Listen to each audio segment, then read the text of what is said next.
आस्तिक दर्शन के बाद अब आते हैं नास्तिक दर्शन, एथिस्ट फिलोसॉफी। वेदों के प्रमाणों को न मानने वाले, परलोक को न मानने वाले, ईश्वर पर श्रद्धा न रखने वाले, कर्मफलों को न मानने वाले, आत्मा की देह से भिन्न सत्ता न मानने वाले, इन्हीं को नास्तिक लोग या फिर नास्तिक दर्शन कहा जाता है। अब इनकी संख्या 3 है, चार्वाक दर्शन, बौद्ध दर्शन और जैन दर्शन। अब चार्वाक दर्शन पर आने से पहले ये टेबल देखिए, जैसे हमने आस्तिक दर्शन का टेबल देखा था वैसे ही यहाँ पर नास्तिक दर्शन का टेबल दिया है। तो नास्तिक दर्शन 3 होते हैं, चार्वाक दर्शन, बौद्ध दर्शन और जैन दर्शन।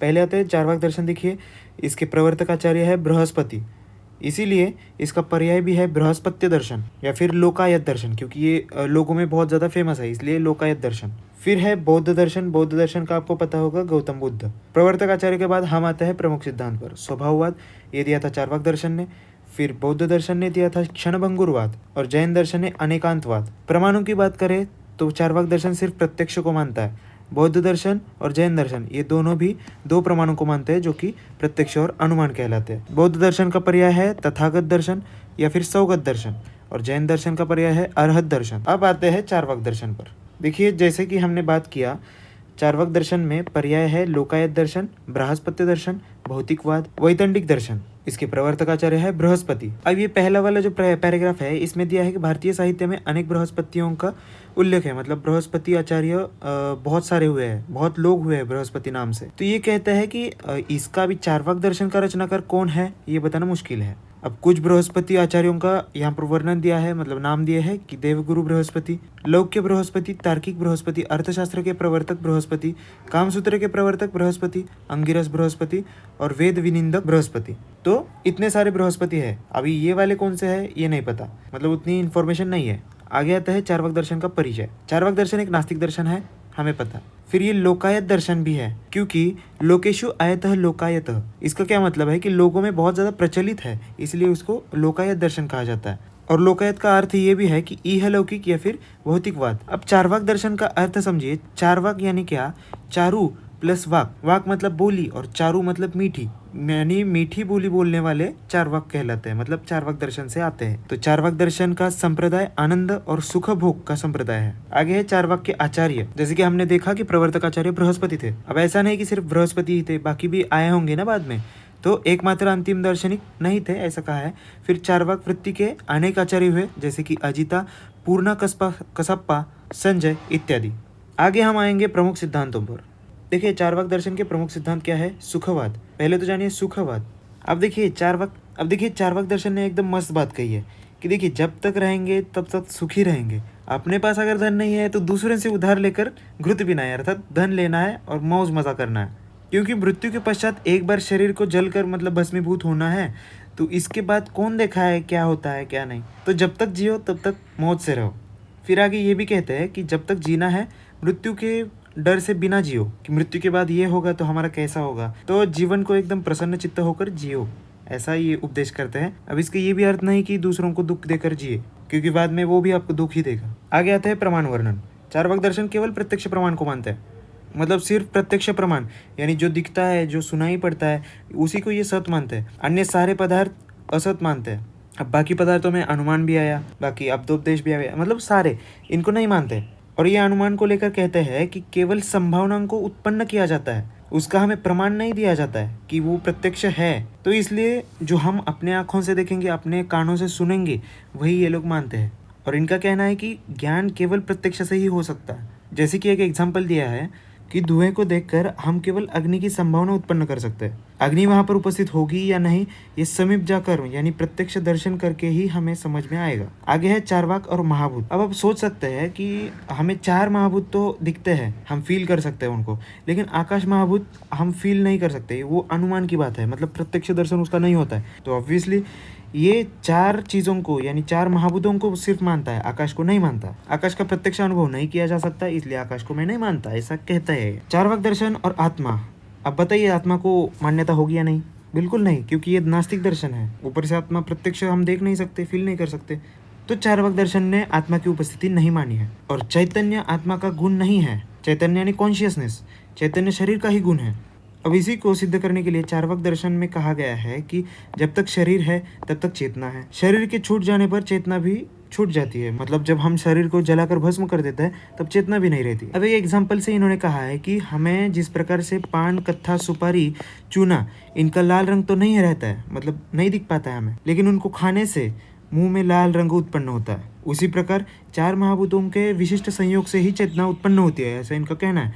अब आते हैं नेक्स्ट स्वभाववाद। देखिए यहाँ पर स्वभाववाद है, स्वभाव परमवाद अलग है और स्वभाववाद अलग है। आगे वो भी कन्फ्यूजन आपका दूर होगा।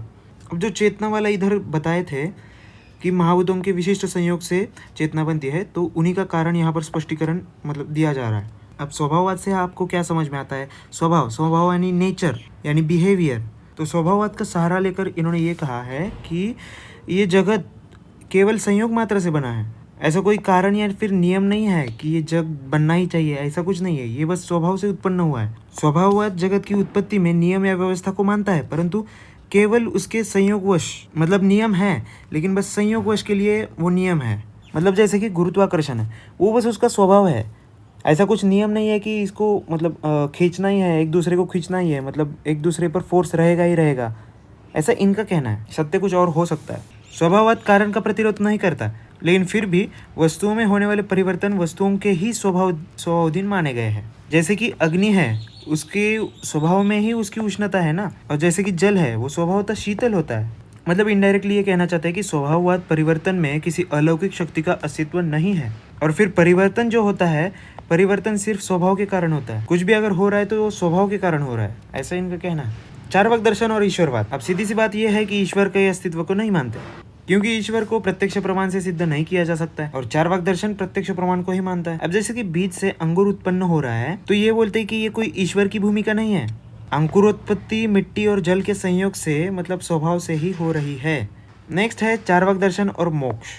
चार्वाक दर्शन सीधे सीधे कहता है कि जो सांसारिक सुख है वही स्वर्ग है, और सांसारिक दुख ही नरक है। मृत्यु के पश्चात मोक्ष है, मतलब मृत्यु हुई मोक्ष मिला, ऐसे, क्योंकि मृत शरीर को किसी भी प्रकार की वेदनाएं नहीं होते, सुख दुख का पता नहीं चलता है, वही तो मोक्ष है। आगे लास्ट है चार्वाक दर्शन और आयुर्वेद। अब चार्वाक दर्शन ने सिर्फ और सिर्फ प्रत्यक्ष प्रमाण को माना है, लेकिन आयुर्वेद ने, आपको पता है, 4 प्रमाण माने हैं, लेकिन चार्वाक दर्शन अन्य किसी भी प्रमाण को नहीं मानता। आगे आयुर्वेद ने तो 5 महाभूत माने हैं, लेकिन चार्वाक दर्शन ने 5 महाभूतों से सिर्फ 4 माने हैं, आकाश को नहीं माना। अब आयुर्वेद में, जैसे कि मैंने बताया था, स्वभाव परमवाद है, लेकिन चार्वाक ने स्वभाववाद का वर्णन किया है। स्वभाव परमवाद आयुर्वेद में है और चार्वाक ने सिर्फ स्वभाववाद का वर्णन किया है, क्योंकि वो स्वभाव से ही सारी चीज़ें प्रूव करना चाहते थे। तो यहाँ पर था हमारा चार्वाक दर्शन। आगे रहेगा बौद्ध दर्शन।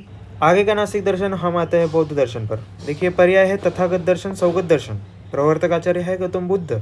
अब भगवान बुद्ध के बारे में इधर दिया है कि सिद्धार्थ गौतम का जन्म संभवतः 563 ईसा पूर्व लुम्बिनी में हुआ था। लुम्बिनी नाम का गांव है, वहाँ पर हुआ था। उनके पिता को शाक्यों का राजा कहा जाता था। सिद्धार्थ ने 29 वर्ष की आयु में अपना घर छोड़ दिया था, ये सबको पता होगी कहानी। उन्होंने 6 वर्ष तक, यानी 36 वर्ष की आयु तक बोधि ज्ञान का, मतलब तपस्या और ध्यान करके प्राप्त किया बोधि ज्ञान। उसके बाद 46 वर्ष तक उन्होंने बुद्ध दर्शन का उपदेश किया, और 80 वर्ष की आयु में कुशीनगर में निर्वाण प्राप्त किया, यानी मोक्ष प्राप्त किया। और वे एक श्रमण थे, श्रमण यानी बौद्ध साधु, तो उनकी शिक्षा पर बौद्ध दर्शन का प्रचलन हुआ। आगे है परिचय में। बौद्ध दर्शन नास्तिक दर्शन की श्रेणी में आता है। भगवान बुद्ध के निर्वाण के पश्चात बौद्ध धर्म के विभिन्न संप्रदायों ने इस दर्शन को विकसित किया, इसका प्रचार प्रसार किया। दुख से मुक्ति या दुख का निरोध, ये मेन मतलब ध्येय है, एम है इस दर्शन का। बौद्ध दर्शन ने अनात्मवाद की स्थापना की, देखेंगे आगे की क्या है वो। और बौद्ध परंपरा 4 सिद्धांतों पर आधारित है। अब वो कौन से सिद्धांत है, देखिए, वैभाषिक मत, सौत्रांतिक मत, योगाचार मत, माध्यमिक मत।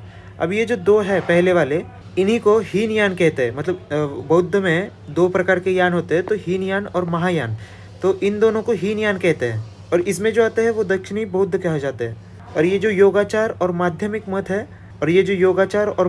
मत है, उन्हीं को हम महायान कहते हैं, उन्हीं को उत्तरी बौद्ध भी कहा जाता है। अब देखिए, वैभाषिक मत क्या है, बाह्य प्रत्यक्षवाद और अस्तित्ववाद, इसी को कहते हैं। तो बाह्य वस्तुओं की सत्ता है, ऐसा इनका मानना है। मतलब ये प्रत्यक्ष का स्वीकार करते हैं कि बाह्य वस्तु है। आगे बोलते हैं सौत्रांतिक में। अब सौत्रांतिक में बोलते हैं कि बाह्य अनुमेयवाद होता है, यानी प्रत्यक्ष नहीं, बस अनुमान होता है उस वस्तुओं का। आगे योगाचार मत से कहते हैं कि विज्ञानवाद होता है, मतलब बाह्य वस्तुओं की सत्ता नहीं होती, केवल विज्ञान मात्र होता है। यानी जो भी है ये सब साइंस है, ऐसा योगाचार का मत है, ऐसा योगाचार मत है। अब नेक्स्ट है शून्यवाद यानी माध्यमिक मत। तो शून्यवाद के अनुसार ये कहते हैं कि विज्ञान भी सत्य नहीं है, सब शून्य है, कुछ भी ना होना, यही माध्यमिक मत है। ये दिया था नागार्जुन ने। आगे समझेंगे।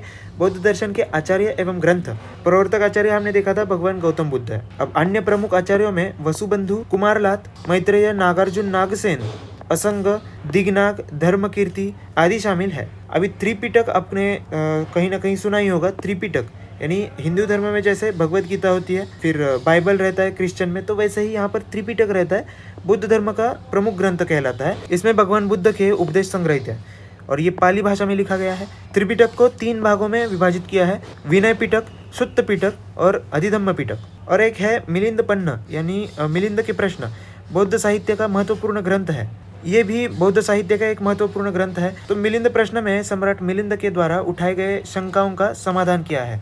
किसने समाधान किया है? नागसेन ने, जो कि प्रमुख आचार्यों में से आते हैं। आगे है बौद्ध दर्शन का प्रमुख सिद्धांत क्षणभंगुरवाद या क्षणिकवाद। सर्व क्षणिकम क्षणिकम सर्वम अनित्यम। मतलब कहते हैं कि वस्तु का निरंतर परिवर्तन होता रहता है और कोई भी वस्तु एक क्षण से अधिक स्थायी नहीं रहती है। यानी कि कारण द्रव्यों का कार्य द्रव्य में परिवर्तन होता रहता है, मतलब इनके उत्पन्न होने की और नष्ट होने की क्रिया चलती रहती है। तो उसी तरह अगले ही क्षण कार्य द्रव्य कारण रूप लेती है, मतलब कार्य द्रव्य नष्ट होकर कारण रूप और कारण द्रव्य नष्ट होकर कार्य द्रव्य में। तो ये रूपांतर निरंतर होता है। तो ये कार्य कारण की श्रृंखला गतिशील होती है, हमेशा चलती रहती है। आगे है प्रतीत्य समुत्पाद। अब ये प्रतीत्य समुत्पाद में कहा गया है कि एक नष्ट होने पर दूसरे की उत्पत्ति होती है, वही है। और यहाँ पर कहा गया है कि प्रत्येक उत्पाद का एक प्रत्यय होता है, जो किसी वस्तु के उत्पन्न होने से पूर्व ही नष्ट हो जाता है, उसे प्रत्यय कहते हैं। इतना कुछ इंपॉर्टेंट नहीं है ये, बस ये जान लेना कि एक नष्ट होकर दूसरी की उत्पत्ति होती है। और ये प्रतीत्य समुत्पाद ये भी कहता है कि कार्यकारण सिद्धांत विच्छिन्न प्रवाह है, यानी एक प्रवाह की तरह, मतलब कार्य के बाद कारण, कारण के बाद कार्य, कार्य के बाद कारण, ऐसे। आगे है अनात्मवाद। देखिए, बौद्ध दर्शन के अनुसार आत्मा नित्य वस्तु नहीं है, वह अन्य वस्तुओं की तरह क्षण क्षण में उत्पन्न होती है और नष्ट होती है। बौद्ध दर्शन आत्मा के अस्तित्व को मानता तो है, परंतु आत्मा ये शब्द नित्य है, मतलब नित्यता को दर्शाने के लिए आत्मा ऐसा कहा गया है। इसलिए बौद्ध दर्शन कहता है कि हम आत्मा नहीं, उसको अनात्मा कहेंगे, क्योंकि उनका कहना है कि ये भी बदलते रहता है। और इसी को, आत्मा को ही एक शब्द आया है बौद्ध दर्शन में, सत्काय। मतलब देखिए, सत्काय, सत्काय में आया है काय। काय यानी शरीर, शरीर से भिन्न या फिर शरीर में ही उपस्थित ऐसा एक अजरामर तत्व, इसी को सत्काय या फिर आत्मा कहते हैं। बौद्ध दर्शन इसको सत्काय कहता है। आगे है दुख विनाश का मार्ग। इन्होंने अष्टांगिक मार्ग कहा है। सम्यक दृष्टि, सम्यक संकल्प, सम्यक वचन, सम्यक कर्म, सम्यक जीविका, सम्यक प्रयत्न, सम्यक स्मृति और सम्यक समाधि भी रहती है, आगे आएगा। सम्यक दृष्टि का मतलब क्या है? बौद्ध दर्शन ने दुखों की निवृत्ति के लिए अष्टांगिक मार्ग का वर्णन किया है। तो यही सारे सम्यक सम्यक वाले, ये सारे अष्ट अंग यानी 8 अंग है, अष्टांगिक मार्ग है, जो कि दुखों का निवारण करते हैं। सही गलत कर्म के ज्ञान को सम्यक दृष्टि कहलाते हैं। राग और अहिंसा रहित संकल्पों को सम्यक संकल्प कहते हैं। असत्य, चुगली, असंबंध, कटु वचन, इनसे रहित मृदुवाणी से बोलना ही सम्यक वचन कहलाता है। सम्यक कर्म यानी हिंसा, चोरी से रहित कार्य करना। सम्यक जीविका मतलब मद्य व्यापार या फिर मांस व्यापार रहित जीविका के साधन को सम्यक जीविका कहते हैं। यानी इनसे रिलेटेड कोई भी बिजनेस या फिर कोई भी कार्य ऐसा नहीं करना है जिससे धन तो मिलेगा, लेकिन बाकी पशुओं की हिंसा या फिर किसी को दुख लगना या फिर मद्य व्यापार होगा, तो ये सब नहीं करना है। सम्यक प्रयत्न यानी बुरी भावनाओं को रोकना, इंद्रियों पर संयम बनाए रखना, अपने आप को अच्छा बनाने का प्रयत्न करना, यही सम्यक प्रयत्न कहलाते हैं। स्पष्ट ज्ञान से देखना और कार्य करना, यही सम्यक स्मृति है। आगे है सम्यक समाधि। मन के विक्षेपों को हटाकर समाधि की स्थिति प्राप्त होना ही सम्यक समाधि है। तो ये है अष्टांगिक मार्ग। आगे है शून्यवाद। शून्यवाद का कथन नागार्जुन ने दिया था। उनके अनुसार जो शून्यता को समझता है वही प्रत्यत्त समुत्पाद, जो हमने पहले देखा, उसको समझ में आता है। और इनके अनुसार पूरा विश्व शून्य है। विश्व में जो भी वस्तुओं का समूह दिख रहा है वो वस्तु नहीं है, बल्कि घटनाएं हैं। प्रमाण वर्णन में हमने पहले ही जाना है कि प्रत्यक्ष और अनुमान, ये 2 ही प्रमाण है। आगे है बौद्ध दर्शन और आयुर्वेद। आगे है बौद्ध दर्शन और आयुर्वेद। बौद्ध दर्शन का मुख्य ध्येय दुख की निवृत्ति है। आयुर्वेद भी वही चाहता है, दुख यानी व्याधि की निवृत्ति चाहता है। बौद्ध दर्शन में वर्णित प्रत्यक्ष और अनुमान प्रमाण, इन दोनों को आयुर्वेद में मान्यता है। तो यहाँ तक था हमारा बौद्ध दर्शन।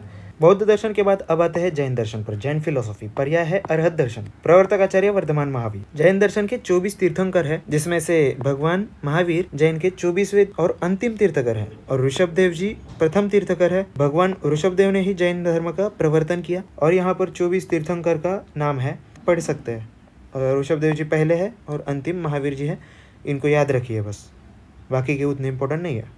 तो नेक्स्ट आते हैं हम परिचय पर। इंट्रोडक्शन ऑफ जैन दर्शन।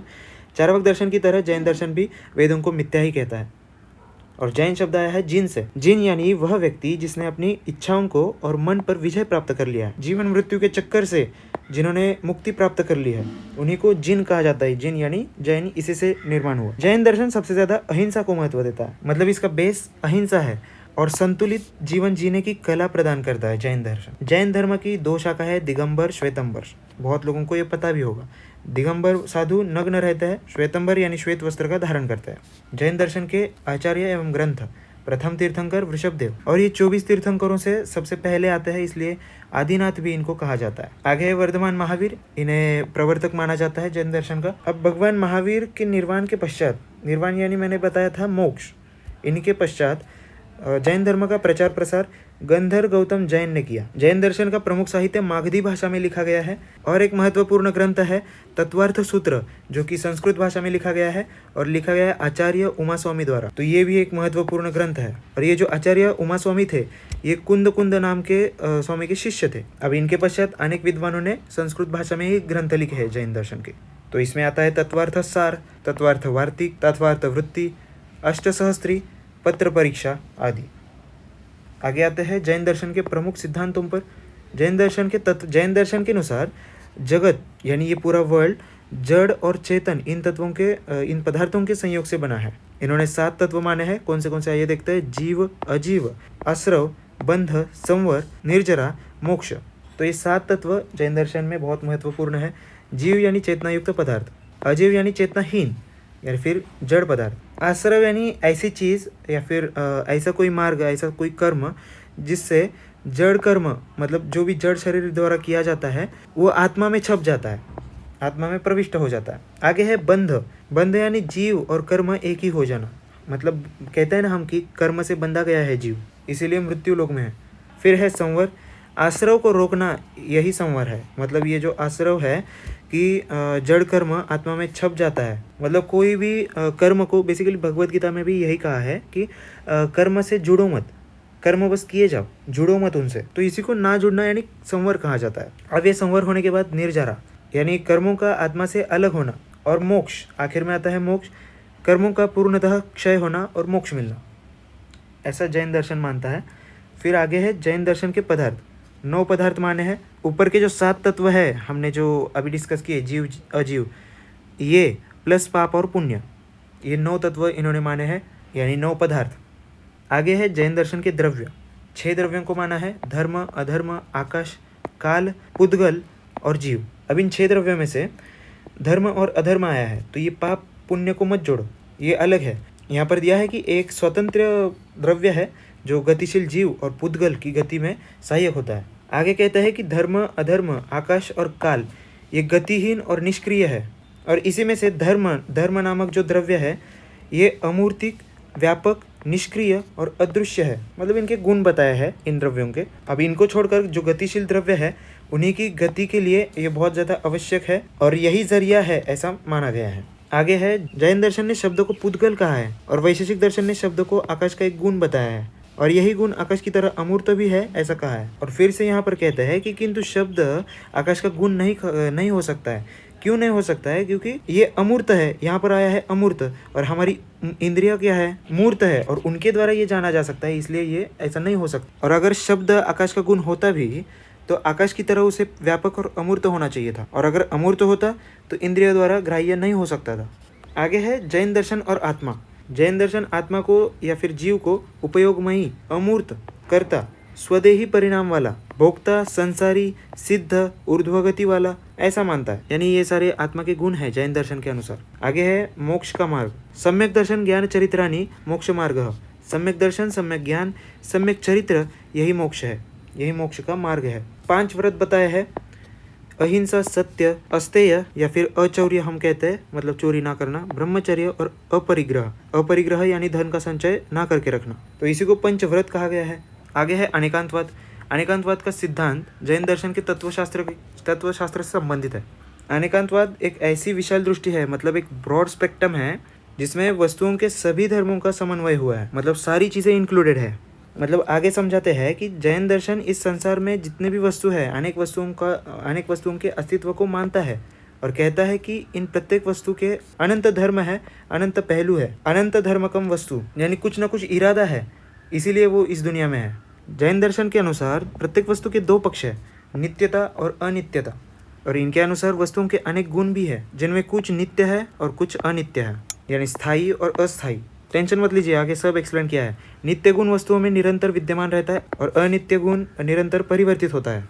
और अगर किसी वस्तु का गुण नित्य है तो वो स्वरूप को निर्धारित करता है, और इसीलिए आवश्यक गुण भी कहा जाता है। अनित्य गुण हमेशा वस्तुओं में नहीं रहता है, मतलब परिवर्तन होता है तो नहीं रहता है ना हमेशा, इसीलिए उसको परिवर्तनशील गुण भी कहा जाता है। उदाहरण आया है, आत्मा का चैतन्य आवश्यक गुण है या स्वरूप गुण भी इसको कह सकते हैं, जबकि सुख, दुख, इच्छा, द्वेष ये परिवर्तनशील है। कभी सुख, कभी दुख, कभी इच्छा रह जाती है, कभी निरीच्छा हो जाता है, कभी द्वेष करता है, कभी प्यार करता है, तो ये सारे अनित्य है। तो इसी तरह वस्तुओं के अनेक धर्म होते हैं, लेकिन अगर कोई व्यक्ति वस्तु का एक ही धर्म मानता हो और उसी को उसका संपूर्ण स्वरूप मान लेता हो, तो उसके अनुसार एकांतवाद हुआ, यानी एक ही चीज़ का समर्थन करता है वो। लेकिन जैन दर्शन उसको गलत कहता है, इसीलिए इसने अनेकांतवाद दिया। अब आता है स्यादवाद। अभी जो हमने देखा अनेकांतवाद, ये बेसलाइन है स्यादवाद के लिए। तो इसके अनुसार वस्तुओं के अनेक पहलू है, जिसका संपूर्ण ज्ञान होना मनुष्य के लिए असंभव है, और इसीलिए मनुष्य कुछ पहलुओं को जान सकता है कि दिखने में वस्तु कैसी है, ऐसे ऐसे है, इसका रंग ये है, इसका आकार ये है, लेकिन जो केवल सर्वज्ञानी ही उस वस्तुओं के सारे पहलुओं को जान पाता है, यानी पूरा 3D डायमेंशन, 4D डायमेंशन पूरा समझ सकता है। ये वस्तु पहले क्या थी, फिर कैसे क्या बनी, ऐसे। अब सर्वज्ञानी तो मनुष्य नहीं होता है, अगर है तो उसको महात्मा कहते हैं। और आगे कहते हैं कि हम वस्तुओं के सभी आवश्यक गुण और सभी परिवर्तनशील गुण नहीं जान सकते, और जब तक नहीं जान सकते तब तक हमें संपूर्ण ज्ञान नहीं होगा, और यही संपूर्ण ज्ञान प्राप्त करने के लिए मतलब मनुष्य को तो असंभव है। इसीलिए मनुष्य का ज्ञान आंशिक माना गया है, अधूरा माना गया है, और इसी को स्यादवाद के अंतर्गत स्पष्ट करने का प्रयत्न किया। अब आगे आया है कि अगर हमें पूरा ज्ञान नहीं है तो जो भी हमारे सामने वस्तु है तो उसके संबंधित हमारा निर्णय सभी दृष्टियों से सत्य नहीं हो सकता है, इसलिए हमें उसके आगे स्याद जोड़ना चाहिए, ऐसा ये बात कहता है। आगे उदाहरण भी दिया है कि स्याद, यह टेबल पीले रंग का है। अब उसके पीछे का हमें कुछ भी राज नहीं पता है, लेकिन हमें पीला रंग का दिख रहा है, इसलिए स्याद, हमें यह टेबल पीले रंग का दिख रहा है। स्याद, सृष्टि अव्यक्त से निर्माण हुई है, इत्यादि। अब ये स्यादवाद क्यों आया, ये भी आप पूछ सकते हैं कि ये सब क्यों बताया है। देखिए यहाँ पर अनेकांतवाद से पहले हम आए थे 5 व्रत, जिसमें था सत्य। तो इनमें क्या है कि सत्य बोलना है ना हमेशा। तो अगर हमने कह दिया कि यह पीले रंग का टेबल है, इधर आओ, यहाँ पर कह दिया हमने कि ये पीले रंग का टेबल है, तो ये गलत भी तो हो सकता है, तो इसलिए स्याद जोड़ना है। आगे है प्रमाण वर्णन। जैन दर्शन 2 प्रमाणों को मानता है, प्रत्यक्ष और अनुमान। ये पहले भी हमने देखा था। लास्ट पॉइंट है जैन दर्शन और आयुर्वेद। जैन दर्शन के द्वारा वर्णित मोक्ष का मार्ग, ये भी आयुर्वेद ने भी सद्वृत्त में वर्णन किया है। जैन दर्शन के अनेकांतवाद और सामंजस्य आयुर्वेद में भी कई विषयों में दिखता है, जैसे कि सृष्टि उत्पत्ति का कारण, ये भी सुश्रुत संहिता ने वर्णित किया है। तो ये है हमारा जैन दर्शन।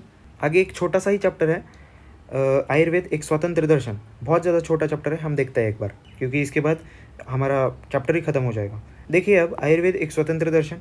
अब इतने सारे दर्शन है, लेकिन आयुर्वेद को एक स्वतंत्र दर्शन क्यों कहा गया है, अभी आगे इसके बारे में दिया है।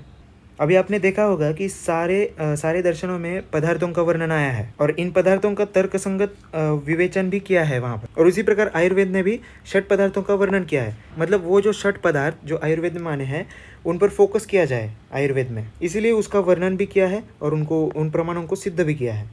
और जैसे कि दर्शनों में हर दर्शन में सिद्धांत था, तो उसी तरह से आयुर्वेद ने भी अपने अपने सिद्धांतों को प्रस्तुत किया है।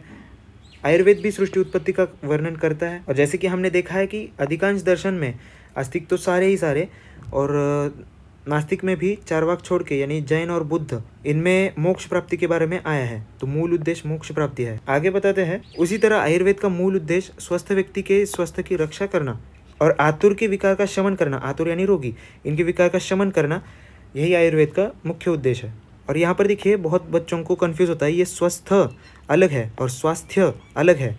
ये स्वस्थ का अर्थ है हेल्दी, यानी स्वस्थ व्यक्ति यानी हेल्दी पर्सन, और स्वास्थ्य स्वास्थ्य यानी हेल्थ। ठीक है, तो ये ध्यान रखना। सभी दर्शनों की अपनी आचार संहिता है। उसी तरह आयुर्वेद में भी एक आचार संहिता है जिसमें सद्वृत्त, दिनचर्या, ऋतुचर्या शामिल है। तो यहाँ पर होता है हमारा आयुर्वेद एक स्वतंत्र दर्शन का भी। एक बार और इस पर रिवाइज कीजिएगा। तब तक के लिए राधे राधे।